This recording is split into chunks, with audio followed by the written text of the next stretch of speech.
പിന്നെ ഇതിൻ്റെ അകത്ത് നെഗറ്റീവ് ഉണ്ട് കേട്ടോ, ഹൈറ്റ് കുറവാണ്. ഇപ്പം ഞാൻ ഒത്തിരി ഹൈറ്റ് ഉള്ള ആളല്ല, ഒരു 6 അടി പൊക്കമുള്ള ആളാണ് ഇവിടെ ഇരുന്ന് കഴിഞ്ഞാൽ ചിലപ്പം തല ചെറുതായിട്ട് മുട്ടിയിരിക്കും കേട്ടോ.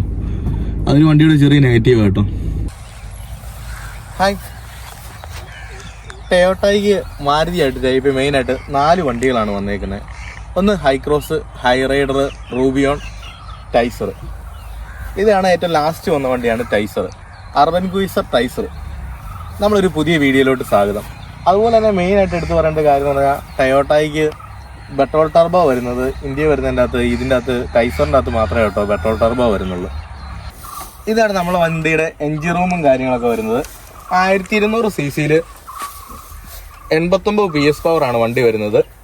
4 സിലിണ്ടർ എഞ്ചിനാണ്. പിന്നെ അതുപോലെ തന്നെ നമ്മൾ ഈ ബോണറ്റൊക്കെ പൊക്കി വെച്ചപ്പോൾ നല്ല വെയിറ്റ് ഉള്ളൊരു ബോണറ്റ് കേട്ടോ. എന്താ പറയുക, തൊട്ടാ ചളങ്ങുന്ന ബോണറ്റ് നല്ല കട്ടിയാണ് കേട്ടോ. നമുക്ക് എടുത്ത് പൊക്കുമ്പോൾ വെയിറ്റും കാര്യങ്ങളൊക്കെ ഫീൽ ചെയ്യുന്നുണ്ട്. പിന്നെ വണ്ടിയുടെ വീതി വരുന്നത് 1765 കേട്ടോ, കുഴപ്പമില്ലാത്തൊരു വീതി വരുന്നുണ്ട്. അതുപോലെ ലെങ്ത് വരുന്ന 3995, ഹൈറ്റ് വരുന്നത് 1555. ഇത് അർബൻ ക്രൂയിസർ ടൈസറിന്റെ എസ് വേരിയന്റ്, അത് പറഞ്ഞാൽ 2ാമത്തെ വേരിയന്റ് കേട്ടോ. ഇതിൻ്റെ അകത്ത് കുറച്ച് ഫീഡ് ആൻഡ് ഫീച്ചറും കാര്യങ്ങളൊക്കെ ഉണ്ട്. പിന്നെ നമുക്ക് വണ്ടി ഓടിച്ചിട്ടുള്ള എക്സ്പീരിയൻസും കുറച്ച് നെഗറ്റീവും കാര്യങ്ങളുണ്ട്. എല്ലാം ഞാൻ കാര്യം പറയാം. ആദ്യം നമുക്ക് വണ്ടിയുടെ വിശേഷത്തിലോട്ട് വരാം. മെയിനായിട്ട് പറയേണ്ടത് പറഞ്ഞാൽ വണ്ടിയുടെ ഫ്രണ്ടിൽ നിന്നുള്ള ആ ലുക്കാണ്. വണ്ടി മനോഹരമായിട്ടാണ് വണ്ടിയുടെ ലുക്കും കാര്യങ്ങളൊക്കെ. എന്ന് പറഞ്ഞാൽ നല്ല ഹൈറ്റ് ഉണ്ട് കേട്ടോ ബോണറ്റിനൊക്കെ. മെയിനായിട്ട് ടൈസൺ എടുത്ത് പറയണമെന്ന് പറഞ്ഞാൽ നമുക്ക് ഒരു ഫോട്ടോയിലൊക്കെ കണ്ടു കഴിഞ്ഞാൽ വണ്ടി ടൊയോട്ടയുടെ ഏത് വണ്ടിയാണ് നമുക്ക് മനസ്സിലാവത്തില്ല. കാരണം എന്ന് പറഞ്ഞാൽ നമുക്ക് എന്താ പറയുക, നമ്മളൊരു കൂടിയ വണ്ടിയുടെ ഒരു ലുക്ക് തോന്നും. എന്ന് പറഞ്ഞാൽ വണ്ടി നമുക്ക് ആദ്യം തന്നെ ഫ്രണ്ട് ഏരിയ തന്നെ തുടങ്ങാം. ആ വിശാലമായ ഒരു ഗ്ലാസ് ഏരിയ കേട്ടോ വരും, നല്ല വിസിബിലിറ്റിയും കാര്യങ്ങളൊക്കെയാണ് വരുന്നത്. പിന്നെ അടുത്ത് വരുന്ന ബോണറ്റാണെന്ന് പറഞ്ഞാലും പക്ക എന്താ പറയുക, ഒരു ഫ്യൂച്ചറിസ്റ്റിക് ആയിട്ടാണ് വണ്ടി വന്നേക്കുന്നത്. എന്ന് പറഞ്ഞാൽ നമ്മളെ ക്യാരലൈനും കാര്യങ്ങളൊക്കെ പക്ക നല്ല മനോഹരമായിട്ട് തന്നെ ചെയ്തേക്കുന്നത്. പിന്നെ താഴത്തോട്ട് വന്നാൽ വണ്ടിയുടെ DR കേട്ടോ. ഇതെന്ന് പറഞ്ഞാൽ ഇത് എസ് വേരിയൻ്റ് ആയതുകൊണ്ട് DR ഇല്ല, പാർക്ക് ലൈറ്റേ വരുന്നുള്ളൂ. പിന്നെ അടുത്ത് ഏറ്റവും പറയേണ്ട വണ്ടിയുടെ ഒരു ക്രോം ലൈനാണ് നമ്മൾ ഗ്രില്ലേ വരുന്നത്. അത് കണക്ട് ചെയ്താൽ വരുന്നത്, മറ്റേ ടൊയോട്ടയുടെ എംബ്ലവും നടുക്ക് വരുന്നുണ്ട്. അത് നല്ല മനോഹരമായിട്ട് ചേരുന്നുണ്ട് കേട്ടോ, പക്ക സ്റ്റാൻഡേർഡ് ആയിട്ട് തന്നെയാണ് വന്നേക്കുന്നത്. പിന്നെ വണ്ടിയുടെ ഗ്രില്ല് വരുന്നത് അതും എന്താ പറയുന്നത്, മോശമല്ലാത്ത ഒരു ഗ്രില്ലാണ്. എന്ന് പറഞ്ഞാൽ ഹണിക്കോമായിട്ടാണ് വന്നേക്കുന്നത്. അത് ഗ്ലോസി ആക്കുവാണെങ്കിൽ കുറച്ചും കൂടെ ഒരു ബെറ്റർ ആയേനെ കേട്ടോ. ഇതാണ് ഫ്രണ്ടിൽ നിന്നുള്ള നമ്മളെ മെയിനായിട്ടുള്ള ഇത്. പിന്നെ ഏറ്റവും പറയുന്ന വണ്ടിയുടെ ഹെഡ്ലൈറ്റുകൾ ഇത് ഹാലജൻ പ്രൊജക്ടർ ലൈറ്റാണ് വരുന്നത് കേട്ടോ. ഇത് ടോപ്പ് എൻഡ് വരുമ്പോൾ LED ആണ് വരുന്നത്. നല്ലൊരു വെട്ടവും കാര്യങ്ങളൊക്കെ ഉണ്ട്. അതുപോലെ തന്നെ നമ്മൾ ലൈറ്റും കാര്യങ്ങളൊക്കെ ഡീക്രോം ചെയ്തിട്ടുണ്ട്. അത് നല്ല മനോഹരമായിട്ടുണ്ട്, വണ്ടിക്ക് നന്നായിട്ട് ചേരുന്നുണ്ട്. താഴെ വരുന്നുണ്ട് ഒരു ബ്ലാക്ക് ഷെയ്ഡും, അത് നന്നായിട്ട് ചേരുന്നുണ്ട്. പിന്നെ താഴത്തോട്ട് ബമ്പറിൻ്റെ താഴത്തോട്ട് വന്നു കഴിഞ്ഞാൽ എന്താ പറയുക, ഒരു സിൽവർ ഒരു ലൈനിങ് പോകുന്നുണ്ട്, അതും വണ്ടിക്ക് നന്നായിട്ട് ചേരുന്നുണ്ട്. ഇതാണ് നമ്മളെ വണ്ടിയുടെ ഫ്രണ്ടിലത്തെ വിശേഷങ്ങൾ. ഇനി സൈഡിലത്തെ വിശേഷത്തിലോട്ട് പോവാം. സൈഡിലോട്ട് വരുമ്പം ഏറ്റവും കൂടുതൽ എടുത്ത് പറയേണ്ട, നമ്മളെ വണ്ടിയെ കണക്ട് ചെയ്തൊരു ക്രോം പോകുന്നുണ്ട്. അതിൻ്റെ വേറെ ഏറ്റവും വലിയൊരു ഗുണം എന്ന് പറഞ്ഞാൽ ഇത് സ്ക്രാച്ച്ലെസ് ആയിട്ടോ. ഇപ്പം നമ്മളെന്താ പറയുന്നത്, ഒരു മോശം റോഡിൽ കൂടെ ഒക്കെ പോയെന്ന് പറഞ്ഞാലും കുറച്ച് വള്ളയും കാര്യങ്ങളൊക്കെ വണ്ടിയെ കൊണ്ടെന്ന് പറഞ്ഞാലും സ്ക്രാച്ചോ കാര്യങ്ങളൊന്നും വരത്തില്ല. പിന്നെ നമുക്ക് മെയിൻറ്റെയിൻ ചെയ്യാനത് എളുപ്പമാണ് കേട്ടോ. പിന്നെ അതുപോലെ തന്നെ ഈ ബ്ലാക്ക് കളറാണ് വരുന്നുണ്ട്, നന്നായിട്ട് വണ്ടിക്ക് ചേരുന്നുമുണ്ട്. അത് ഏത് കളറാണെങ്കിലും അത് ചേരുകയും ചെയ്യും.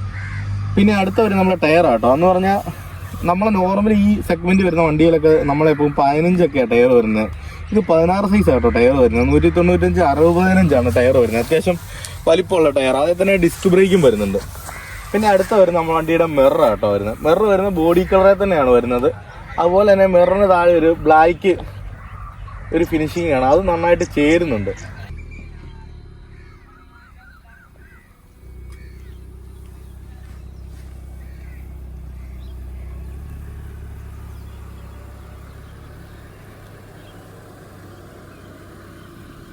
അതുപോലെ ബോഡി ക്യാറ്ററും കാര്യങ്ങളൊക്കെ സൈഡിൽ നിന്ന് പക്ക മനോഹരമായിട്ട് തന്നെ വന്നേക്കുന്നത്. അത് അടുത്തായി ഏറ്റവും കൂടുതൽ എടുത്തോണ്ട് വേണ്ട റൂഫ് റീലാണ്, അത് നന്നായിട്ട് ചേരുന്നുണ്ട്. അത് ബ്ലാക്ക് കളറിലാണ് വന്നേക്കുന്നത്.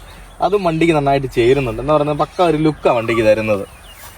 ഇതാണ് നമ്മളെ സൈഡിൽ നിന്നുള്ള മെയിൻ വിശേഷങ്ങൾ. ഇനി പുറകോട്ട് പോകാം. പുറകോട്ട് പോകുമ്പോൾ ഏറ്റവും കൂടുതൽ എടുത്തു പറയുന്ന വണ്ടിയുടെ ഷാർക്കിൻ ആൻറ്റിനയാണ്.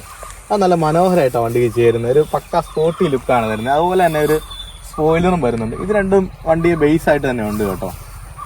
പിന്നെ നമ്മളെ സ്പോയിലർ തന്നെ ചെറിയ ലൈറ്റും വരുന്നുണ്ട്, അത് നല്ല അടിപൊളിയായിട്ട് തന്നെയാണ് കൊടുത്തേക്കുന്നത്. പിന്നെ നമ്മളെ സൈഡിലോട്ട് വരുമ്പോൾ ഒരു പിയാനോ ബ്ലാക്ക് കളർ ഒരു ഷെയ്ഡ് വരുന്നുണ്ട്, അത് നല്ല മനോഹരമായിട്ട് ചേരുന്നുണ്ട്. എനിക്ക് തോന്നുന്നത് ഏത് കളറിനോട് വന്നാലും നന്നായിട്ട് ചേരുമെന്ന് തോന്നുന്നത്. പിന്നെ നമ്മളെ ഗ്ലാസയിലോട്ട് വരുമ്പോൾ ഡീഫോഗറും കാര്യങ്ങളൊക്കെ ആണ്, അത് നല്ല മനോഹരമായിട്ടുണ്ട്. പിന്നെ വണ്ടിയുടെ ഒരു ടൊയോട്ടയുടെ ഒരു ബാഡ്ജിങ് ആണ്, ഒരു എംബ്ലവും, അത് നന്നായിട്ട് വണ്ടിക്ക് ചേരുന്നുണ്ട്. പിന്നെ ഏറ്റവും എടുത്ത് പറയേണ്ട വണ്ടിയുടെ ബ്രേക്ക് ലൈറ്റ് ആണ്. അത് കണക്റ്റിംഗ് ലൈറ്റ് ആയിട്ടാണ് കേട്ടോ വരുന്നത്. നല്ല മനോഹരമായിട്ടാണ് ചെയ്തേക്കുന്നത്. എനിക്കെന്നാൽ ഇപ്പോൾ എല്ലാ വണ്ടിയുടെ ഒരു കോമൺ ആയിട്ട് കണക്റ്റിംഗ് ലൈറ്റാണ് കൊടുത്തേക്കുന്നതെന്ന് തോന്നുന്നു. പിന്നെ താഴത്തോട്ട് വന്നു കഴിഞ്ഞാൽ പിന്നെ ഒരു ക്യാമറ ആണ്, റിവേഴ്സ് ക്യാമറയും കാര്യങ്ങളൊക്കെ. അതൊക്കെ നല്ല പൊസിഷനിലാണ് കേട്ടോ വന്നേക്കുന്നത്. പിന്നെ ഒരു അർബൻ ക്രൂയിസറിന് ടൈസർ എന്നുള്ള ഒരു ബാഡ്ജിങ് കാണാം. പിന്നെ താഴത്തോട്ട് റിവേഴ്സ് സെൻസർ, അതുപോലെ തന്നെ നമുക്കൊരു ചെറിയ റിഫ്ലക്റ്റും കാര്യങ്ങളും, അതുപോലെ തന്നെ ബമ്പർ ഒരു ബ്ലാക്ക് ഒരു സിൽവർ ഒരു കളർ കാണാം. അത് വണ്ടിക്ക് അതേ നല്ലൊരു പഞ്ചിങ് ലൈനൊക്കെ കൊടുത്തിട്ടുണ്ട്. അത് നല്ല വണ്ടിക്ക് നന്നായിട്ട് ചേരുന്നുണ്ട്. ഇനി നമുക്ക് വണ്ടിയുടെ ബൂട്ട് സ്പേസ് ഒന്ന് കാണാം.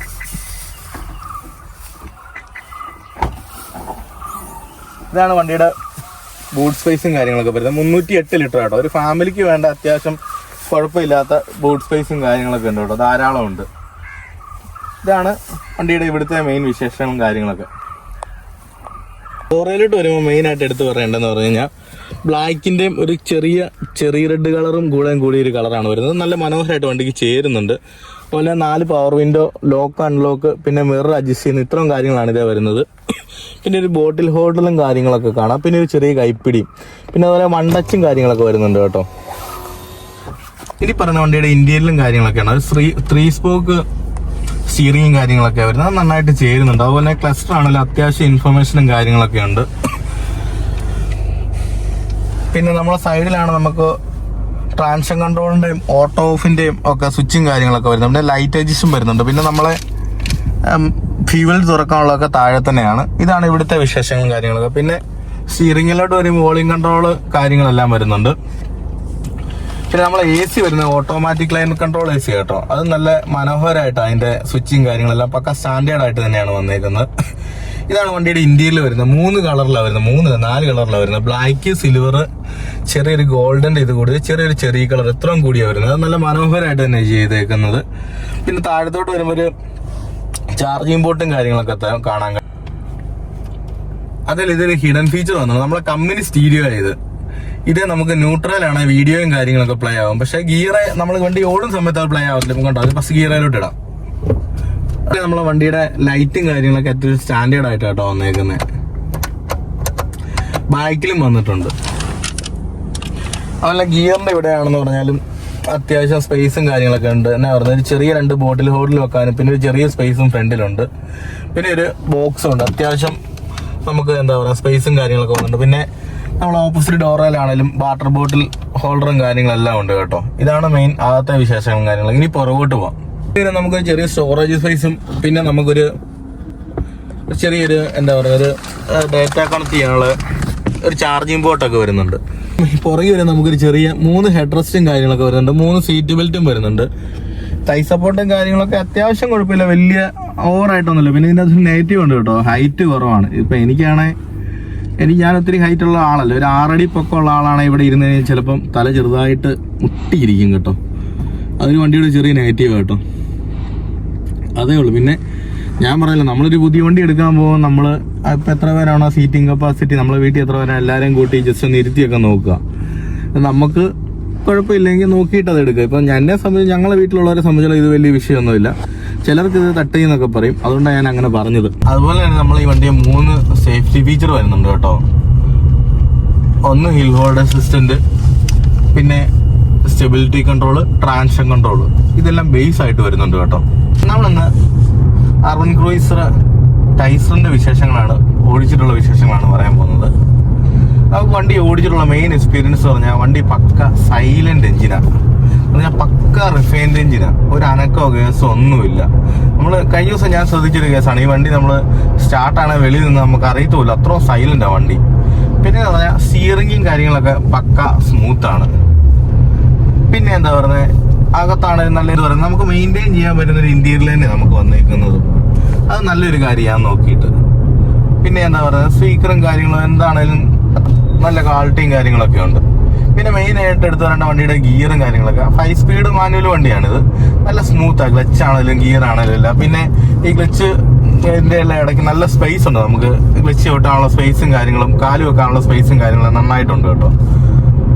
എന്താ പിന്നെന്ന് പറഞ്ഞു കഴിഞ്ഞാൽ വണ്ടി ഓടിച്ചു കഴിഞ്ഞാൽ നമുക്ക് നല്ലൊരു വെയിറ്റ് ഉള്ള വണ്ടി ഓടിക്കുന്ന ഒരു ഫീൽ ചെയ്യുന്നുണ്ട്. എന്ന് പറഞ്ഞാൽ നല്ലൊരു സോളിഡ് ആയിട്ടുള്ള വണ്ടി ഓടിക്കുന്ന ഒരു ഫീല് നമുക്കുണ്ട്.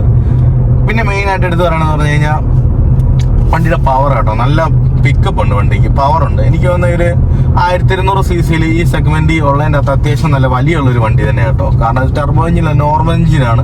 അതിൽ ഇത്രയും വലിയുള്ള ഒരു എഞ്ചിൻ തന്നെയാണ് വന്നേക്കുന്നത്. പിന്നെ സ്റ്റിയറിംഗും കാര്യങ്ങളൊക്കെ നല്ല പക്ക സ്മൂത്ത് സ്റ്റിയറിംഗാണ്. പിന്നെ ഓളിംഗ് കൺട്രോളും കാര്യങ്ങളെല്ലാം വരുന്നതുകൊണ്ട് തന്നെ നമുക്ക് നല്ല യൂസർ ഫ്രണ്ട്ലി ആണ്. പിന്നെ കുഴപ്പമില്ലാത്തൊരു മൈലേജും കാര്യങ്ങളൊക്കെ കാണിക്കുന്നുണ്ട്. കാരണം എന്ന് പറഞ്ഞാൽ 17.1 കാണിക്കുന്നത്. സിറ്റി ഡ്രൈവിലാണ് കേട്ടോ കാണിക്കുന്നത്. അത് നല്ലൊരു കാര്യമാണ്.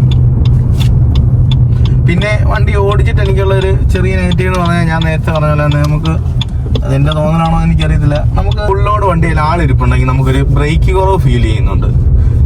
അതാണ് എനിക്കിതിൽ ആകെ നെഗറ്റീവ് തോന്നിയേക്കുന്നത്. പിന്നെ വേറെ കേസുണ്ട്. നമ്മളൊരു പുതിയ വണ്ടിയൊക്കെ എടുക്കാൻ പ്ലാൻ ചെയ്യുമ്പോൾ എല്ലാവരും ചെയ്യേണ്ടതെന്ന് പറഞ്ഞാൽ ഇപ്പം ഞാൻ പറഞ്ഞ വലിയ പവർ കൂടി വണ്ടിയല്ല, അതിപ്പോൾ ഒരു 1200 cc അല്ല 1500 cc ഒക്കെ വണ്ടി എടുക്കുമ്പോൾ മെയിനായിട്ട് നമ്മൾ പെട്രോളൊക്കെ എടുക്കുമ്പോൾ മെയിനായിട്ട് നോക്കേണ്ട ഒരു കാര്യം കേട്ടോ. നമ്മളിപ്പം 5 സീറ്ററാണ്, 5 പേരെയും വെച്ച് വണ്ടി ഒന്ന് ഓടിച്ചു നോക്കണം കേട്ടോ. അന്നേരം നമുക്ക് യഥാർത്ഥത്തിൽ വണ്ടിയുടെ വലിയും കാര്യങ്ങളൊക്കെ ശരിക്കും മനസ്സിലാവും. കാരണം നമ്മൾ ഒരാളും അല്ല 2 പേരൊക്കെ ഇരുന്ന് വണ്ടി ഓടിക്കാൻ നമുക്ക് നല്ല പവറും കാര്യങ്ങളൊക്കെ ഫീൽ ചെയ്യും. അത് കറക്റ്റായിട്ട് അറിയാൻ നമ്മൾ ആ കറക്റ്റ് വണ്ടി പറയുന്ന സീറ്റ് കപ്പാസിറ്റിയിൽ തന്നെ വണ്ടി ഓടിച്ചു നോക്കണം. അന്നേരം നമുക്ക് കറക്റ്റ് എല്ലാം നമുക്ക് മനസ്സിലാവും. അതുപോലെ തന്നെ മെയിനായിട്ട് എടുത്താണ് നമ്മളെ ബോണറ്റിന്റെ വിസിബിലിറ്റിയും കാര്യങ്ങളൊക്കെ, നല്ല വിസിബിലിറ്റിയും കാര്യങ്ങളൊക്കെ ഉണ്ട് കേട്ടോ. ഫുള്ള് നമുക്ക് കണ്ടു തന്നെ നല്ല വിസിബിലിറ്റി ഉണ്ട്. അതിന്റെ പ്ലസ് പോയിന്റ് എന്ന് പറഞ്ഞാൽ ഇപ്പോൾ ലേഡീസിനാണെങ്കിൽ പോലും വണ്ടി ഉപയോഗിക്കാൻ സിമ്പിൾ ആയിരിക്കും. പിന്നെ എന്നാ പറയുന്നത്, വണ്ടി പക്ക സ്മൂത്ത് ആണ്. ഇതൊക്കെയാണ് നമുക്ക് ഓടിച്ചിട്ടുള്ള വിശേഷങ്ങൾ.